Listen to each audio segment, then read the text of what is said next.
Greetings, mortals. I am Alexander the Great from the world beyond. I was born in 356 BC, and my parents are King Philip and Olympias.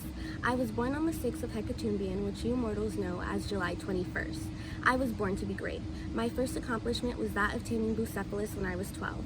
He was a vicious and unmanageable horse that nobody could tame, but I was able to with ease, and he became my partner for life.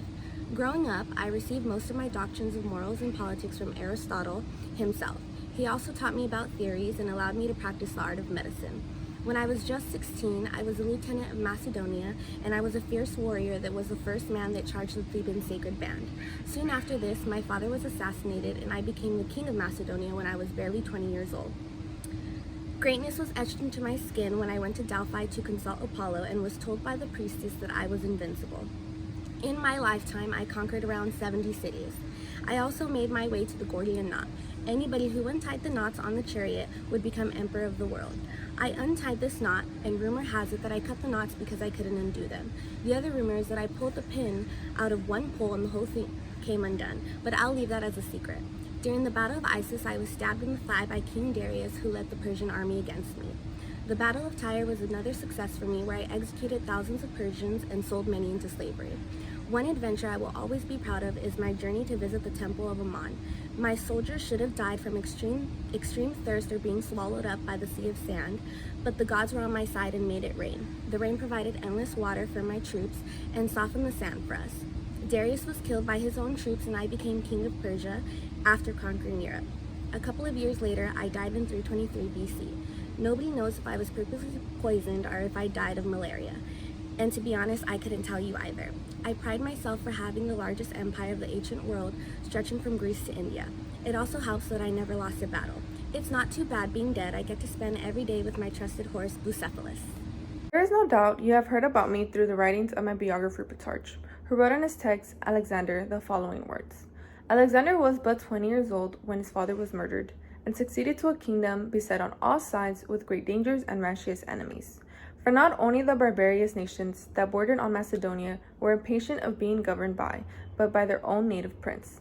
But Philip, likewise, though had been victorious over the Grecians, yet at the time had not been sufficient for him to complete his conquest and accustom them to his sway, had simply left all things in general disorder and confusion. It seemed to the Macedonians a very critical time, and someone would have persuaded Alexander to give up all thought of retaining the Grecians in subject by force of arms. It is true. My father died when I was 20 years old. Macedonia was left in great disorder and confusion. So just at 20 years old, I claimed the throne of Macedonia and killed my rivals before they could challenge my sovereignty. I squashed all rebellions and conquered land from Greece to India. I decided to follow and complete the footsteps of my fathers in conquering world domination. One of my greatest battles was against King Darius III, who was the king of Persia.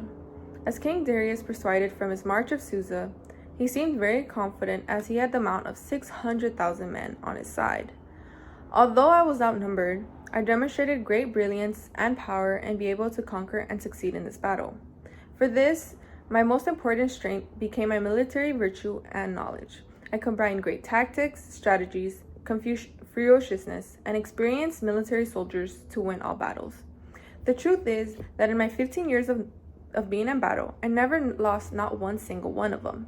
For this, I am Alexander the Great king who brought great domination and wealth to the great empire of Macedonia.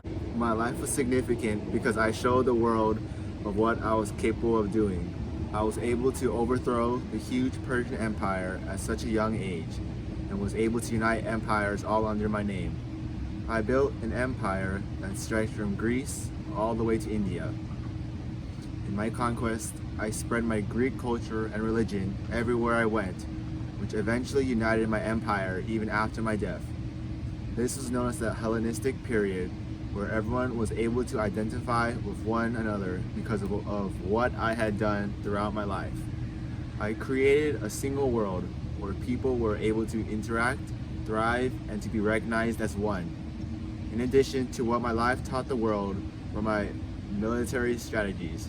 My military strategies were so great that even to current day, people admire me as a general and how I was able to adapt my fighting army to the different types of warfare that my enemies used against me. I was a mastermind at this, and people compared me to other greats that came before and after me.